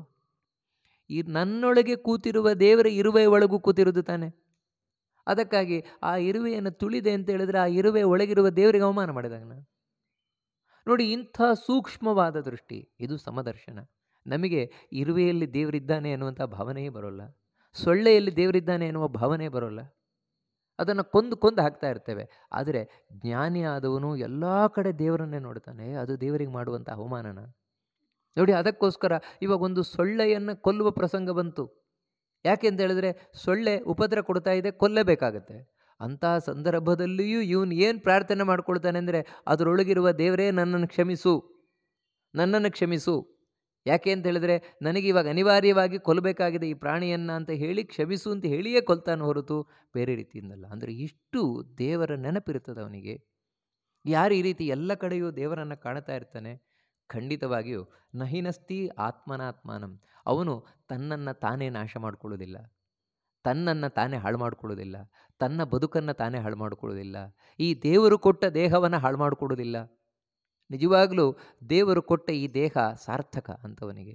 ಅದು ಹೇಗೆ ಸಾರ್ಥಕವಾಗತ್ತೆ ಅಂದರೆ ಈ ಮನಸ್ಸಿನ ಭಾವನೆಯಿಂದ, ಸಮದರ್ಶನದಿಂದ, ಎಲ್ಲ ಕಡೆ ದೇವರನ್ನು ಕಾಣುವುದರಿಂದಾಗಿ. ಅಂದರೆ ಎಲ್ಲ ಕಡೆ ದೇವರನ್ನು ಕಾಣಬೇಕು ಅಂತ ಹೇಳಿದ್ರೆ ದೇವರ ಕಣ್ಣಿಗೆ ಕಾಣುವವನಲ್ಲ, ಮತ್ತೇನು ಅಂದರೆ ಜ್ಞಾನಕ್ಕೆ ಗೋಚರನಾಗುವವನು. ಅಂದರೆ ಜ್ಞಾನಕ್ಕೆ ಅಂದರೆ ಈ ರೀತಿ ನನ್ನೊಳಗೆ ನಾನು ತಿಳ್ಕೊಂಡೆ ಅಂತ ಹೇಳಿದ್ರೆ ಓ ಅದರೊಳಗೂ ದೇವರಿದ್ದಾನೆ, ಇದರೊಳಗೂ ದೇವರಿದ್ದಾನೆ, ಪ್ರತಿಯೊಂದರ ಒಳಗೂ ದೇವರಿದ್ದಾನೆ. ಹೇಗಿದ್ದಾನೆ ದೇವರು ಅಂತ ಹೇಳಿದ್ರೆ ಎಲ್ಲ ಒಳ್ಳೆ ಗುಣಗಳಿಂದ ಕೂಡಿಕೊಂಡಿದ್ದಾನೆ, ಯಾವುದೇ ದೋಷ ಇಲ್ಲದವನಾಗಿದ್ದಾನೆ. ಇದು ಬಹಳ ಮುಖ್ಯವಾಗಬೇಕಾದದ್ದು. ಸ್ವತಂತ್ರವಾಗಿದ್ದಾನೆ. ಈ ರೀತಿ ನಾವು ತಿಳ್ಕೊಂಡು ಅಂತ ಹೇಳಿದರೆ ನಿಜವಾಗಲೂ ಕೂಡ ಯಾವಾಗಲೂ ನನಗೆ ಈ ಭಾವನೆ ಬರ್ತಾ ಇದೆ, ಜಾಗೃತವಾಗ್ತಾ ಇದೆ, ಎಚ್ಚರವಾಗ್ತಾ ಇದೆ ಅಂದರೆ ನನ್ನ ಜನ್ಮ ಸಾರ್ಥಕ ಆಯಿತು.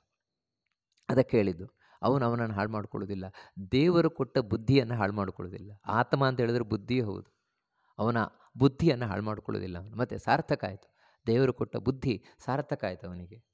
ತಥೋ ಯಾತಿ ಪರಾಂ ಗತಿಂ. ಹೀಗೆ ತಿಳಿದುಕೊಳ್ಳುವುದರಿಂದಲೇ ವಾಸ್ತವಿಕವಾಗಿ ಇದು ಹೇಳಿದಷ್ಟು ಸುಲಭ ಅಲ್ಲ, ಕೇಳಿದಷ್ಟು ಸುಲಭ ಅಲ್ಲ. ಜೀವನದಲ್ಲಿ ಆ ದೇವರ ನೆನಪು ಪ್ರತಿಯೊಂದು ವಸ್ತುವಿನ ಒಳಗೆ ಬರುವಂಥದ್ದೇ ದೊಡ್ಡ ಸಾಧನೆ. ಆ ರೀತಿ ಆಯಿತಾ, ಆಗ ಎಲ್ಲ ಕಡೆಯವನಿಗೆ ದೇವರೇ ತನ್ನ ಮುಖ್ಯನಾದ, ದೇವರ ನೆನಪೇ ಎಲ್ಲ ಕಡೆ ಬರಲಿಕ್ಕೆ ಶುರುವಾಯಿತು. ಯಾವುದೇ ಒಂದು ವಸ್ತುವನ್ನು ನೋಡಲಿ ಅಲ್ಲಿ ದೇವರೇ ನೆನಪಾಗ್ತಾ ಇದೆ, ದೇವರದ್ದೇ ನೆನಪಾಗ್ತಾ ಇದೆ. ಅದರಿಂದ ಏನಾಯಿತು ಅಂತ ಹೇಳಿದ್ರೆ ಅವನ ಮನಸ್ಸು ಗೊತ್ತಿಲ್ಲದಂತೆಯೇ ಏಕಾಗ್ರವಾಗ್ತಾ ಇದೆ. ಧ್ಯಾನಕ್ಕೆ ಬೇಕಾದ ಪರಿಸ್ಥಿತಿ ಇದು. ಏನಂದರೆ ಏಕಾಗ್ರತೆಯನ್ನು ಸಂಪಾದನೆ ಮಾಡೋದು, ಕಾನ್ಸಂಟ್ರೇಷನ್. ಒಂದು ಕಡೆ ಮನಸ್ಸನ್ನು ತಾನು ಮುಡುಪಾಗಿಡುವಂಥದ್ದು, ಕೇಂದ್ರೀಕರಿಸುವಂಥದ್ದು, ಅದು ಅವನಿಗೆ ಸಾಧ್ಯವಾಗ್ತಾ ಇದೆ. ಅದರಿಂದ ನಾಳೆ ಅವನು ಧ್ಯಾನಕ್ಕೆ ಕೂತ ಅಂತ ಹೇಳಿದರೆ ಎಲ್ಲವನ್ನು ಮರೆತು ದೇವರಲ್ಲಿ ಮನಸ್ಸನ್ನು ನಿಲ್ಲಿಸಲಿಕ್ಕಾಗತ್ತೆ ಅವನಿಗೆ. ಯಾವಾಗ ಒಂದು ಕಡೆ ನಾವು ಕೇಂದ್ರೀಕೃತವನ್ನಾಗಿ ಮಾಡಿದ್ವು ಮನಸ್ಸನ್ನು, ಅರ್ಧ ಗಂಟೆ ನಮ್ಮ ಮನಸ್ಸು ಬೇರೆ ಯಾವುದನ್ನೂ ಯೋಚನೆ ಮಾಡದೆ ದೇವರಲ್ಲೇ ಕೇಂದ್ರೀಕೃತವಾಯಿತಾ, ಖಂಡಿತವಾಗಿ ಒಳಗಿಂದ ದೇವರನ್ನು ಕಾಣಲಿಕ್ಕಾಗತ್ತೆ. ಆಗಬೇಕಾದದ್ದು ಅಷ್ಟೇ, ಅರ್ಧ ಗಂಟೆ ಮನಸ್ಸು ಮತ್ತೇನನ್ನೂ ಚಿಂತನೆ ಮಾಡದೆ ದೇವರನ್ನೇ ಚಿಂತನೆ ಮಾಡಬೇಕು. ಹೀಗಾಗಲಿಕ್ಕೆ ನಾವು ಪ್ರಯತ್ನ ಪಡುವುದೇ ಸಾಧನೆ ಅಂತ ಕರೆಯಲ್ಪಡುವುದು. ದೇವರನ್ನು ಕಾಣ್ತಾನೆ. ಅದರಿಂದ ಹೇಳ್ತಾನೆ ತಥೋ ಯಾತಿ ಪರಾಂಗತಿ. ಯಾರು ದೇವರನ್ನು ಕಂಡವನಿಗೆ ಮೋಕ್ಷ ಖಾತ್ರಿ ಆಯಿತು. ಅಂದರೆ ಎಲ್ಲ ಕಷ್ಟಗಳಿಂದ ಬಿಡುಗಡೆಯನ್ನು ಹೊಂದಿ ನಿಜವಾದ ಸುಖ ಯಾವುದನ್ನು ನಮ್ಮ ಮನಸ್ಸು ಬಯಸ್ತಾ ಇದೆ ಇವತ್ತು, ಯಾವ ಕಷ್ಟವೂ ಇರಬಾರ್ದು, ನನಗೂ ಸುಖ ಇರಬೇಕು. ಅದು ಎಂಥ ಸುಖ ಅಂತ ಹೇಳಿದರೆ ನಿರಂತರವಾದ ಸುಖ. ಮತ್ತು ಯಾವತ್ತಿಂದ ಯಾವತ್ತಿಗೂ ನನಗೆ ದುಃಖ ಅನ್ನೋದು ಬರಲೇಬಾರ್ದು ಅಂತ ಏನು ಬಯಸ್ತಾ ಇದ್ದಾನೆ ಅಂಥ ಸುಖ, ಅದೇ ಭಗವಂತನ ಲೋಕ ಪ್ರಾಪ್ತಿ. ಅದನ್ನು ಪಡಿತಾನವನು. ಅಂತ ಈ ಭಗವದ್ಗೀತೆ ನಮಗೆ ದೇವರನ್ನು ಪಡೆಯುವ ಉಪಾಯವನ್ನು ಎಷ್ಟು ಸುಲಭವಾಗಿ ತಿಳಿಸ್ಕೊಂಡು ಹೋಗ್ತಾ ಇದೆ. ಹೌದು, ತಿಳಿಯುವುದು ಸುಲಭ, ಆದರೆ ಆ ತಿಳಿದದ್ದನ್ನು ಜೀವನದಲ್ಲಿ ಅಳವಡಿಸಿಕೊಂಡಾಗ ಮಾತ್ರ ಅದು ಕೇಳಿ ಸಾರ್ಥಕ ಆಗ್ತದೆ ಅಷ್ಟೇ. ಇನ್ನೂ ಅಲ್ಲ, ಇಷ್ಟು ಮಾತ್ರ ಅಲ್ಲ, ಇನ್ನೂ ಕೃಷ್ಣ ತಿಳಿಸ್ಕೊಂಡು ಹೋಗ್ತಾನೆ. ಪ್ರಕೃತ್ಯೈವ ಚ ಕರ್ಮಾಣಿ ಕ್ರಿಯಮಾಣಾನಿ ಸರ್ವಶಃ ಯಃ ಪಶ್ಯತಿ ತಥಾತ್ಮಾನಂ ಅಕರ್ತಾರಂ ಸ ಪಶ್ಯತಿ. ಇನ್ನೂ ಒಂದು ತಿಳ್ಕೊಳ್ಬೇಕಾದ ಅವಶ್ಯಕತೆ ಇದೆ ಅಂತ ಹೇಳ್ತಾರೆ. ನಾವು ದೇವರನ್ನು ಕಾಣಬೇಕು, ದೇವರ ಪರಮಾನುಗ್ರಹವನ್ನು ಪಡಿಬೇಕು ಅಂತ ಹೇಳಿದರೆ ಇನ್ನೂ ಒಂದು ವಿಷಯ ತಿಳ್ಕೊಳ್ಬೇಕಾದದ್ದು ಏನಂದರೆ, ಪ್ರಕೃತ್ಯೈವ ಚ ಕರ್ಮಾಣಿ ಕ್ರಿಯಮಾಣಾನಿ ಸರ್ವಶಃ. ಸರ್ವಶಃ ಅಂತ ಹೇಳಿದರೆ ಎಲ್ಲ ಕಡೆಯಿಂದಲೂ. ಇಲ್ಲಿ ನಾವು ಏನೇನೇ ನೋಡ್ತಾ ಇದ್ದೇವೆ, ಚೇಂಜಸ್ ಇರಬಹುದು ಅಥವಾ ಯಾವುದೇ ಬದಲಾವಣೆ ಇರಬಹುದು, ಯಾವುದೇ ಸೃಷ್ಟಿ ಇರಬಹುದು, ಇವೆಲ್ಲವೂ ಕೂಡ ನಮಗೆ ಮೇಲು ನೋಟಕ್ಕೆ ಕಾಣ್ತಾ ಇರುವುದೇನು ಅಂದರೆ ಪ್ರಕೃತ್ಯೈವ ಚ, ಪ್ರಕೃತಿಯಿಂದಲೇ ಎಲ್ಲ ಆಗ್ತಾ ಇದೆ. ಅಂದರೆ ಇವಾಗ ಒಂದು ಮಗು ಹುಟ್ಟಿತು ಅಂತ ತಿಳ್ಕೊಳ್ತೇವೆ. ಒಂದು ಮಗು ಹುಟ್ಟಿತು ಅಂತ ತಿಳ್ಕೊಳ್ಳೋದು ನಾವು ಯಾವ ರೀತಿ ಅಂತ ಹೇಳಿದರೆ, ಆ ದೇಹವನ್ನು ನೋಡಿ, ಆ ದೇಹ ನೋಡಿ ಆ ಮಗು ಹುಟ್ಟಿದೆ. ಆದರೆ ಈ ದೇಹ ಅನ್ನುವುದು ಪ್ರಕೃತಿಯಿಂದ ನಿರ್ಮಿತವಾದ ಕಾರ್ಯ, ಪ್ರಕೃತಿಯಿಂದ ನಿರ್ಮಾಣವಾದದ್ದು. ಪ್ರಕೃತಿ ಅಂದರೆ ಮಣ್ಣು, ನೀರು, ಬೆಂಕಿ, ಗಾಳಿ, ಆಕಾಶ ಮುಂತಾದವುಗಳಲ್ಲೇನಿದೆ ಇವುಗಳಿಂದ ನಿರ್ಮಿತವಾದದ್ದು. ಇಷ್ಟು ಮಾತ್ರ ಅಲ್ಲ, ಬೇರೆ ಯಾವುದೇ ಒಂದು ಇರ್ಬೋದು, ಪ್ರಕೃತಿಯಿಂದಲೇ ಉಂಟಾಗುವಂಥದ್ದು. ಒಂದು ಮಳೆ ಇರ್ಬೋದು, ಬೆಳೆ ಇರ್ಬೋದು, ಎಲ್ಲ ಪ್ರಕೃತಿಯಿಂದಲೇ ಉಂಟಾಗ್ತಾ ಇರುವಂಥದ್ದು. ಕ್ರಿಯಮಾಣಾನಿ ಸರ್ವಶಃ. ನೋಡಿ, ಇಲ್ಲಿ ನಾವು ತಿಳ್ಕೊಳ್ಬೇಕಾದದ್ದು ಅಂತೇಳಿದ್ರೆ, ಪ್ರಕೃತಿಯಿಂದಲೇ ಆಗ್ತಾ ಇದೆ ಅಂತೇಳಿದ್ರೆ ಬೇರೆಯವರಿಲ್ಲ ಅಂತಲ್ಲ. ಅದಕ್ಕೆ ಕೃಷ್ಣ ಒಂದು ಮಾತನ್ನು ಭಗವದ್ಗೀತೆಯಲ್ಲಿ ಹೇಳ್ತಾನೆ, ಪ್ರಕೃತ್ಯೈವ ಚ. ಈ ಚ ಅಂತ ಯಾಕೆ ಹೇಳ್ತಾ ಇದ್ದಾನೆ? ಚ ಅಂದರೆ ಮತ್ತು ಅಂತ. ಮತ್ತು ಮತ್ತು ಅಂತ ಹೇಳಿದ್ರೆ ಮತ್ತು ಪ್ರಕೃತಿಯಿಂದ ಆಗ್ತಾ ಇರುವಂಥದ್ದು ಅಲ್ಲ. ಮತ್ತು ಅಂತ ಹೇಳಿದ್ರೆ ಆ್ಯಂಡ್ ಅಂತ ನಾವು ಇಂಗ್ಲೀಷ್ನಲ್ಲಿ ಹೇಳ್ತೇವಲ್ವ, ಅಂದರೆ ಇನ್ನೊಂದರೊಟ್ಟಿಗೆ ಕೂಡಿಸ್ಲಿಕ್ಕೋಸ್ಕರ ಅವರು ಮತ್ತೆ ಇವರು. ಮತ್ತು ಅಂತ ಹೇಳಿದ್ರೆ ಇನ್ನೊಬ್ಬರಿದ್ದಾರೆ ಅಂತ ಇಲ್ಲ. ಅದೇ ರೀತಿ ಪ್ರಕೃತಿಯಿಂದ ಎಲ್ಲವೂ ಮಾಡಲ್ಪಡ್ತಾ ಇದೆ. ಹೇಗೆ ಅಂತ ಹೇಳಿದ್ರೆ, ಭಗವಂತನ ಅಣತಿಯಂತೆ ಹಿಂದೆ ಯಾವ ಈಶ್ವರನನ್ನು ಹೇಳಿದರು ಆ ಈಶ್ವರನೊಡನೆ ಪ್ರಕೃತಿ ಮಾಡ್ತಾ ಇದ್ದಾಳೆ, ಸ್ವತಂತ್ರವಾಗಿ ಅಲ್ಲ. ಯಾಕಂದರೆ ಸ್ವತಂತ್ರವಾಗಿ ಪ್ರಕೃತಿ ದೇವಿ ಲಕ್ಷ್ಮಿ ಏನನ್ನು ಮಾಡಲಾರಳು, ಎಲ್ಲ ಮಾಡ್ತಾಳೆ ಅವಳು, ಇಲ್ಲ ಅಂತಲ್ಲ. ಅದನ್ನು ಅವಳೇ ವೇದದಲ್ಲಿ ಸ್ಪಷ್ಟವಾಗಿ ಹೇಳ್ತಾಳೆ, ನಾನು ಏನನ್ನೇ ಬೇಕಾದರೂ ಮಾಡಿಬಿಡ್ತೇನೆ, ತಾಕತ್ತಿದೆ. ಆದರೆ ಮಮಯೋನಿ ರಪ್ಸ್ವ ಅಂತಸ್ಸಮುದ್ರೇ, ನನಗೆ ಎಲ್ಲ ಶಕ್ತಿಯನ್ನು ಕೊಡುವವನು ಯಾರು ಅಂತ ಹೇಳಿದ್ರೆ ಸಮುದ್ರ ಶಾಯಿಯಾದ ನಾರಾಯಣ ಅಂತ ಲಕ್ಷ್ಮಿ ಬಹಳ ಸ್ಪಷ್ಟವಾಗಿ ಹೇಳ್ತಾಳೆ. ಅದಕ್ಕೆ ಅವಳಿಗೆ ದೇವಿ ಅಂತ ಹೆಸರು. ದೇವಿ ಅಂತ ಹೆಸರೇ ದೇವನಿಗೆ ಸಂಬಂಧಪಟ್ಟವಳಾದ್ದರಿಂದಾಗಿ ಅವಳು ದೇವಿ. ಇಲ್ಲಿ ಬಹಳ ಸ್ಪಷ್ಟ, ದೇವನಿಗೆ ಸಂಬಂಧಪಟ್ಟವಳು. ದೇವರ ಯಾರು? ದೇವ ಅಂದ್ರೇ ನಾರಾಯಣ. ಅದಕ್ಕೋಸ್ಕರ ಆ ಭಗವಂತನ ಅಣತಿಯಂತೆ, ಭಗವಂತನ ಆಜ್ಞೆಯಂತೆ, ಭಗವಂತನ ಇಚ್ಛೆಯಂತೆ ಪ್ರಕೃತಿಯಿಂದ ನಡೆಯಲ್ಪಡ್ತಾ ಇರುವಂತಹ ಎಲ್ಲ ಕರ್ಮಗಳೇನಿದೆ ಆ ಕರ್ಮಗಳನ್ನು ಯಾರು ತಿಳ್ಕೊಳ್ತಾನೆ? ಯಾಕೆ ತಿಳ್ಕೊಳ್ಬೇಕ್ರಿ ಇದನ್ನು ಅಂತ ಹೇಳಿದರೆ, ನಾನು ಪ್ರಕೃತಿ ಬಂಧನದಲ್ಲಿ ಸಿಲುಕಿದ್ದೇನೆ ಅಂತ ತಿಳ್ಕೊಳ್ಳಿಕ್ಕೆ. ಯಾಕಂತ ಹೇಳಿದ್ರೆ ನಾವು ಸೆರೆಯಲ್ಲಿದ್ದೇವೆ ಅನ್ನೋದು ಗೊತ್ತಿಲ್ಲ, ಬಂಧನದಲ್ಲಿದ್ದೇವೆ ಅಂತ ಗೊತ್ತಿಲ್ಲ, ನಾವು ಫ್ರೀ ಆಗಿದ್ದೇವೆ ಅಂತ ತಿಳ್ಕೊಂಡಿದ್ದೇವೆ. ನಾವು ಬಹಳ ಫ್ರೀ ಆಗಿದ್ದೇವೆ, ಏನ್ರಿದೆ, ಏನು ಕಷ್ಟ ಇದೆ ನಮಗೆ, ಆರಾಮಾಗಿದ್ದೇವೆ. ಇಲ್ಲ, ನೀನು ಪ್ರಕೃತಿ ಬಂಧನದಲ್ಲಿ ಸಿಲುಕಿದೆಯಾ, ಪ್ರಕೃತಿ ನಿನ್ನನ್ನು ಸಿಲುಕಿಸಿದೆ. ಇವಾಗ ಈ ದೇಹ ಪ್ರಕೃತಿಯಿಂದ ಬಂದಿದೆ ಅಂತ ಹೇಳಿದರೆ ನಿಮಗೆ ಫ್ರೀಯಾಗಿ ಅಡ್ಡಾಡ್ಲಿಕ್ಕೆ ಬಂದದ್ದಲ್ಲ, ಮತ್ತು ನಿಮ್ಮನ್ನು ಒಳಗಿಂದ ಬಂಧಿಸ್ಲಿಕ್ಕೆ ಬಂದದ್ದು. ಗೊತ್ತಿಲ್ಲ ಅಷ್ಟೇ, ನಾನು ಬಂಧಿತನಾಗಿದ್ದೇನೆ ಅಂತ ಗೊತ್ತಿಲ್ಲ. ಯಾವ ರೀತಿ ಒಂದು ಕೋಳಿ, ಫಾರಂ ಕೋಳಿ, ಆ ಫಾರಂ ಕೋಳಿ ಹುಟ್ಟುವುದೇ ಗೂಡಲ್ಲಿ, ಬೆಳೆಯುವುದೇ ಗೂಡಲ್ಲಿ, ನಾನು ಗೂಡಲ್ಲಿದ್ದೇನೆ ಅಂತಲೂ ಗೊತ್ತಿಲ್ಲ ಅದಕ್ಕೆ. ಕಡೆಗೆ ಒಂದು ದಿನ ಗೂಡಲ್ಲೇ ಸಾಯ್ತದದು. ಈ ರೀತಿ ಅದರ ಜನ್ಮ ಇಡೀ ಗೂಡಿನಲ್ಲೇ ಕಳೆದು ಹೋಯಿತು. ಅದು ಹೊರ ಪ್ರಪಂಚ ನೋಡಲೇ ಇಲ್ಲ. ಅದು ತಿಳ್ಕೊಂಡಿದ್ದೇನು ಅಂದರೆ ಇದೇ ಪ್ರಪಂಚ ಅಂತ ತಿಳ್ಕೊಳ್ಳೋದು, ಹೊರಗಿನ ಪ್ರಪಂಚ ಗೊತ್ತಾಗಲೇ ಇಲ್ಲ. ಆ ಗೂಡಿನಲ್ಲಿರುವ ಕೋಳಿ ಹಾಗೆ, ಫಾರಂ ಕೋಳಿ ಹಾಗೆ. ಹಾಗೆ ಈ ಮನುಷ್ಯ ಈ ಬಂಧನದಲ್ಲೇ ಸಿಲುಕಿ ಹುಟ್ಟುತ್ತಾನೆ, ಬಂಧನದಲ್ಲೇ ಇರ್ತಾನೆ, ಬಂಧನದಲ್ಲೇ ಸಾಯ್ತಾನೆ. ನಾನು ಬಂಧನದಲ್ಲಿದ್ದೇನೆ ಅಂತ ಗೊತ್ತಾಗೋದೇ ಇಲ್ಲ. ಅದಕ್ಕೆ ಕೃಷ್ಣ ಇಲ್ಲಿ ಸ್ಪಷ್ಟವಾಗಿ ಹೇಳ್ತಾ ಇರೋದು, ಆ ಬಂಧನದಿಂದ ಬಿಡುಗಡೆ ಪಡೆಯು. ಒಂದೊಮ್ಮೆ ಎಲ್ಲಾದರೂ ಆ ಗೂಡಿನಲ್ಲಿ ಬಂಧಿತವಾಗಿರುವ ಕೋಳಿ ಅಕಸ್ಮಾತ್ ತಪ್ಪಿಸ್ಕೊಂಡು ಬಿಡ್ತು ಅಂತ ಹೇಳಿದರೆ ಅವಾಗ ಗೊತ್ತಾಗುತ್ತೆ, ಓ ಪ್ರಪಂಚ ಅಂದರೆ ಇಷ್ಟೆಲ್ಲ ಇದೆಯಾ ಅಂತ. ನಾನು ಈ ಗೂಡೇ ಪ್ರಪಂಚ ಅಂತ ತಿಳ್ಕೊಂಡಿದ್ದೆ, ಗೂಡಿನಿಂದ ಬೇರೆಯಾದ ಇಂಥ ವಿಶಾಲವಾದ ಪ್ರಪಂಚ ಉಂಟಾ ಅಂತ ಅದಕ್ಕೆ ಆ ಗೂಡಿನಿಂದ ತಪ್ಪಿಸಿಕೊಂಡಾದಾಗ ಮಾತ್ರ ಗೊತ್ತಾಗತ್ತಲ್ವ. ಅದೇ ರೀತಿ ಈ ಪ್ರಕೃತಿಯ ಬಂಧನದಿಂದ ಯಾವಾಗ ಬಿಡುಗಡೆಯನ್ನು ಪಡಿತಾನೆ ಆಗ ಮಾತ್ರ ಜೀವನಿಗೆ ನಿಜವಾಗಿ ತಾನೇನು ಅಂತ ಗೊತ್ತಾಗತ್ತೆ, ನಾನು ಎಲ್ಲಿದ್ದೇನೆ ಅಂತ ಗೊತ್ತಾಗತ್ತೆ, ನಾನು ಎಲ್ಲಿಗೆ ಹೋಗಬೇಕಾಗಿದೆ ಅಂತ ಗೊತ್ತಾಗತ್ತೆ. ಇವೆಲ್ಲ ಆಗುವುದ ಪ್ರಕೃತಿ ಬಂಧನದಿಂದ ಬಿಡುಗಡೆ ಹೊಂದಿದಾಗ. ಆ ಬಂಧನ ಅಂದರೆ ಏನಂತ ಗೊತ್ತಾಗಬೇಕಲ್ವ. ಅದಕ್ಕೆ ಇಲ್ಲಿ ಹೇಳ್ತಾ ಇರೋದು, ಎಲ್ಲವೂ ಪ್ರಕೃತಿಯಿಂದ ಆಗ್ತಾ ಇದೆ, ಮಾಡಿ ನಿನ್ನನ್ನು ಸಿಲುಕಿಸ್ತಾ ಇದ್ದಾಳೆ ಪ್ರಕೃತಿ. ಹೇಗೆ? ದೇವರ ಇಚ್ಛೆಯಂತೆ, ದೇವರ ಇಚ್ಛೆಯಂತೆ ಸಿಲುಕಿಸ್ತಾ ಇರುವಂಥದ್ದು.